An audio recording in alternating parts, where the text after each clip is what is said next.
వేడివేడిగా పునుకుల పులుసు ఉంటే అన్నం మొత్తం దాంతోనే తినేయచ్చు. అన్నంలోకే కాదండి, పునుకుల పులుసు అనేది పులిహోరలోకి బాగుంటుంది. పులావ్ బగారా రైస్ ఉంటుంది కదా, దాంట్లో కూడా బాగుంటుంది. ఎప్పుడైనా ట్రై చేయకపోతే, ఇప్పటివరకు ట్రై చేయకపోతే ఒక్కసారి ట్రై చేసేయండి. ఇంకా నేనైతే పునుకుల పులుసు చేద్దామని పెసలు నానబెట్టేసి వాటితో పొద్దున్నే పునుకులు వేసేసి బ్రేక్ఫాస్ట్ అయిపోయాక చక్కగా మధ్యాహ్నానికి పునుకుల పులుసు కూడా చేసేసాను.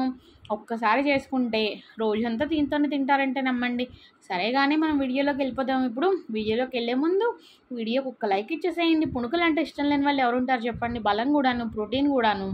ఇంకా అందుకని చక్కగా చూసారా, ఆయిల్ పైకి తేలి సూపర్ వచ్చింది తెలుసా పులుసు. నాకైతే చాలా నచ్చింది. లైక్ ఇచ్చారా, ఇవ్వలేదా? ఇంకా ఇవ్వకపోతే ఇప్పుడే లైక్ ఇచ్చేసేయండి. ఛానల్ సబ్స్క్రైబ్ కూడా చేసేసుకోండి. నేనైతే చక్కగా రాత్రంతా పెసలు నానబెట్టేసానా, మన్నాడు చేద్దామని కాకుండా మొలకలు వచ్చాక చేద్దామని నేను తగ్గట్టు నానబెట్టాను. కొంచెం మొలకలు ఎక్కువ మొలకలు వస్తే గ్యాస్ వచ్చేస్తుందిట. సో నేను కొంచెం మొలకలు వచ్చే వరకు వెయిట్ చేసి చక్కగా ఆ పెసలతోటి చక్కగా మిక్సీ గిన్నెలో వేసేసుకుని పెసలు, ఉప్పు, పచ్చిమిర్చి, జీలకర్ర వేసేసి పేస్ట్ చేసేసి వేడిగా ఉన్న నూనెలో పునుగులు వేసేసుకోవడమే. మా పాప కోసం అయితే మిర్చి తక్కువ, ఉల్లిపాయలు లేకుండా వేసాను. ఎందుకంటే ఉల్లిపాయలు తింది కాబట్టి. మాకైతే కొంచెం ఒక 4 మిర్చి ఎక్స్ట్రా దట్టించి ఉల్లిపాయలు కూడా వేసి కలిపానండి. అసలు సూపర్ వచ్చే తెలుసా పునుకులు పులుసు. నేను పెళ్ళికి ముందు అయితే 2-3 టైమ్స్ తిన్నాను. ఎందుకంటే ఆంధ్రాలో ఉన్నప్పుడు మన ఫుడ్ మెస్సుల్లో గట్రా ఇవి పునుకుల పులుసు చాలా ఫేమస్గా ఉంటుంది, పునుకుల కూర. ఇంక ఇక్కడికి వచ్చాక అయితే నేను 2-3 సార్లు చేశాను. బట్ పెసల నానబెట్టి చేసింది తక్కువ. నేను పెసరపప్పు ఉంటుంది కదా, దాంతో కూడా పునుగులు వేస్తాను, దాంతో కూడా చేశాను అనమాట. ఇంకా సరే చక్కగా వేడివేడిగా ఉన్న నూనె సిమ్లో పెట్టుకొని చక్కగా పునుకులు వేసేసుకొని అవి కొంచెం కాలయ్యి అన్నాక పిండి అంటుకోదు అనే స్టేజ్కి వచ్చాక అటు ఇటు వేయించేసుకుని తిప్పుకుంటూ వేయించేసుకోండి. చక్కగా గోల్డెన్ కలర్ వచ్చాక తీసి ప్లేట్లో వేసేసుకోండి. వేడిగా తింటే అద్భుతంగా ఉంటుంది తెలుసా. అయితే పునుకులు పులుసు చేసుకునేటప్పుడు చాలామంది ఒక చిన్న టిప్ ఫాలో అయ్యారనుకోండి, పునుకులు పులుసులో వేసినా గట్టి పడిపోకుండా ఉంటాయి. ఆ టిప్ ఏంటో నేను చెప్పేస్తాను. కానీ ఇంకా నేనైతే చక్కగా పునుకులన్నీ 2 వైపులా కాల్ చేసుకున్నాను. మా పాపకి ఇచ్చేసి మావైతే మేము చక్కగా తిన్నాం మొదలెట్టేసాను. నేనైతే వేడివేడిగా స్టవ్ దగ్గర ఉన్నప్పుడే టేస్ట్ చూస్తాను. ఎందుకంటే సాల్ట్ అప్పుడు సరిపోయినట్టు అనిపించిన పిండిలో ఫ్రై అయ్యాకే తెలుస్తుంది. సో ఎప్పుడైనా మీకు సాల్ట్ ఎక్కువైనట్టు అనిపిస్తే అవి పులుసు ఉంచేసుకోండి. ఇంకా నెక్స్ట్ అయితే చక్కగా వేయించేసుకున్న పునుగులన్నీ ప్లేట్లోకి తీసేసుకుని చట్నీ లేకపోయినా ఇవి తినేయచ్చు. చట్నీతో అలవాటు ఉన్న వాళ్ళు చట్నీతోనైనా తినచ్చు. నేనైతే చక్కగా తీసి పెట్టేశాను. అయితే ఇది అన్నం వండేటప్పుడు ఏం చేశానంటే చక్కగా ఒక చిల్లుల గిన్నె పెట్టేసుకుని ఆ చిల్లుల గిన్నె మీద ఈ పునుకులు పెట్టేసి అన్నం ఉడుకుతున్నప్పుడు కానీ లేకపోతే మామూలుగా మూకుడులోనైనా వాటర్ వేసుకుని అందు మీద కానీ స్టీమ్ పెట్టండి ఒకసారి. పునుకులు స్టీమ్ పెట్టారనుకోండి ఒక 10 నిమిషాలు కానీ పావుగంట కానీ, అప్పుడు పునుకులు సాఫ్ట్గా అవుతాయి. పులుసులో వేసినప్పుడు మసాలాలన్నీ బాగా పీల్చుకుంటాయి అండ్ గట్టిగా ఉండవు.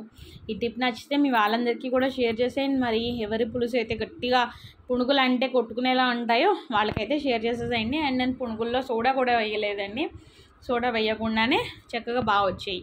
ఇంకా సరే మనం మామూలుగానే పోపు వేసేసుకుని ఉల్లిపాయలు చక్కగా చిన్న ముక్కలుగా కట్ చేసి వేసుకోవాలి.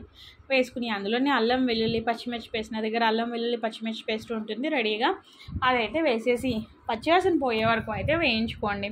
నా దగ్గర ధనియాల పొడి కానీ జీలకర్ర పొడి కానీ లేదు. అవి చేయాలంటే టైం పడుతుంది, నాకంతా అంటే టైం ఇష్యూ కదా.